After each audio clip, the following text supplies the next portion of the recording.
এটা 100% গ্যারান্টি আসবে পরীক্ষার মধ্যে, ঠিক আছে? আচ্ছা, কি দেওয়া আছে এখানে? একটা উদ্দীপক দিয়ে দিছে আর বলছে 29 এবং 37 কে, প্রশ্নটা বুঝো আগে। 29 ও 37 কে দুইটি স্বাভাবিক সংখ্যার বর্গ, মনে রাখবা বর্গ মানে হচ্ছে স্কয়ার। বর্গ মানে কি বলতো? এই যে এরকম স্কয়ার, ঠিক আছে না? কোন একটা সংখ্যার উপর স্কয়ারটাকে বর্গ বলে। আর সমষ্টি শব্দের অর্থ হচ্ছে যোগ। এই দুটো ভাষা তোমার জানতে হবে। তাহলে আমরা কি পেলাম বলতো?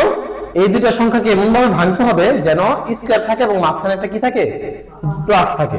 তাহলে আমরা ফার্স্ট 29 লিখছি, দেখো এখানে বোর্ডের মধ্যে।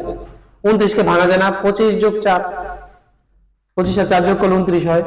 25 কে ভাঙো, 5 5 25। আবার 4 কে ভাঙা যায় না, 2 2 4। তাহলে কি দেখো তো দুইটা স্কয়ার পাইছো? এই যে বলছে দুইটি বর্গ, ঠিক না? কটা বর্গ বলো তো? দুইটি বর্গ পেলাম আমরা, ঠিক না? এবং মাঝখানে কি সমষ্টি, যে যোগ, পাইছো? সহজ না? আচ্ছা, তারপরে দেখো 37 কে ভাঙা যায় না, 36 যোগ 1। 36 কে ভাঙো, 6 6। আবার 1 কে তো ভাঙা যায়, এককে 1। কত ইজি, দুই পেয়ে গেলাম। খতে কি বলছে? তালিকার পরবর্তী চারটি সংখ্যা নির্ণয় করতে বলছে। তালিকা যে একটা দিয়ে দিছে রাফি, এটার পরবর্তী 4টা সংখ্যা বের করতে বলছে।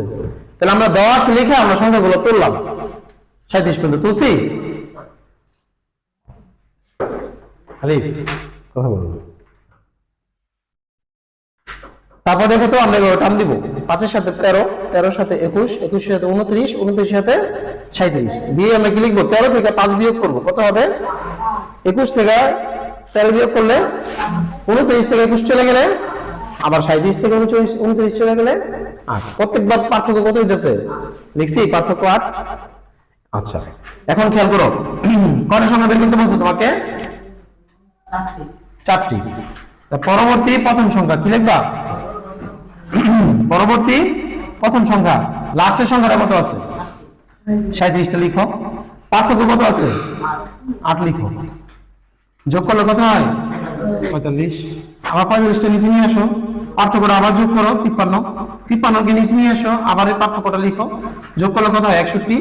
61 কে আবার নিচে নিয়ে আসবা, 8 যোগ করলে কত হয়? বুঝতে পারছো তোমরা জিনিসটা? আচ্ছা, এবার হচ্ছে মেইন হচ্ছে যে গ নাম্বারটা, এটার জন্য এই অঙ্কটা আসবে, এই একটা গ নাম্বার প্রশ্নের জন্য। এই গ নাম্বারটা পারার জন্য আমাদের এই সূত্রটা একদম ঠাটা মুখস্থ করতে হবে, ঠিক আছে না? কথা বললে যে ঠাটা মুখস্থ করতে হবে। এবং এর একটা টেকনিক শিখে দিই। যে কোনো অঙ্কের মধ্যে যদি দেখো যে যোগফল বা সমষ্টি কথাটা বলছে, কি বলছে বলো তো? যোগফল বলতে পারে, সমষ্টি। আজকে তোমাদের বইয়ের মধ্যে দেওয়া আছে সমষ্টি, তুমি পরীক্ষার মধ্যে গিয়ে পাইতে পারো যোগফল। তুমি তো মনে করো অন্য অঙ্ক আসছে, এতটুকু ঘুরে যায়, দেখছো? সব কিন্তু একই দুটা। হ্যাঁ, সমষ্টি আর যোগ কি দেখছো? সমষ্টি আর যোগ এক, ঠিক না? আচ্ছা, এর সূত্রটা কি হবে আমার সাথে সাথে বলো? প্রথম সংখ্যা প্লাস শেষ সংখ্যা। প্রথম আর শেষ, সহজ না? এখানে কয়টা সংখ্যা যোগ দিলাম, এই জন্য 2 দিবা নিচে। আর ওই সাইডে কি হবে? পদ সংখ্যা। এখন পদ সংখ্যা কোনটা? যেটা উদ্দীপকের মধ্যে অ্যান্সার চাইবে, ওইটা হলো পদ সংখ্যা। মনে থাকবে? 50টি, 60টি, 10টি, 20টি এরকম বলে দিবে প্রশ্নের মধ্যে। প্রশ্নের মধ্যে যে সংখ্যাটা বলে দিবে ওইটা হচ্ছে পদ সংখ্যা। ক্লিয়ার হয়েছে এতটুকু তোমাদের কাছে? তাহলে আমাদের সূত্রটা কি দাঁড়ালো বলো তো? প্রথম সংখ্যা যোগ শেষ সংখ্যা বাই 2 গুণ পদ সংখ্যা। এটা মুখস্থ চাই আমি, ঠিক আছে না? আচ্ছা, তাহলে আমাদের কি কি লাগবে? প্রথম সংখ্যা লাগবে, পদ সংখ্যা লাগবে, আর শেষ সংখ্যা যেহেতু শেষ, আর শেষে লাগবে। তাহলে প্রথম সংখ্যাটা কত আছে আমাদের উদ্দীপকে? দেখো একটু তাকায়। 5। আচ্ছা, লিখো, ঠান্ডা মাথায় 5 লিখো। পদ সংখ্যা কত আছে? লেখো 50।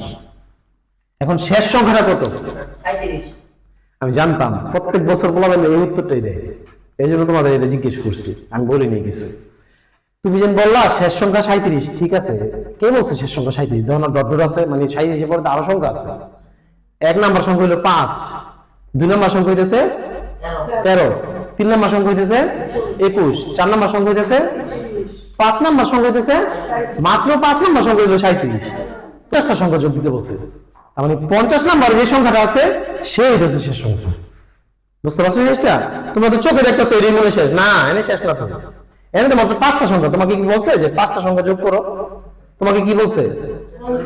তার মানে 50 নম্বরে কোন একটা সংখ্যা আছে, 1 থেকে 50 পর্যন্ত যে সংখ্যা, এর মধ্যে 50 নম্বরে কোন একটা সংখ্যা লুকিয়ে আছে, ওই সংখ্যাটা আমাদের কাছে শেষ সংখ্যা।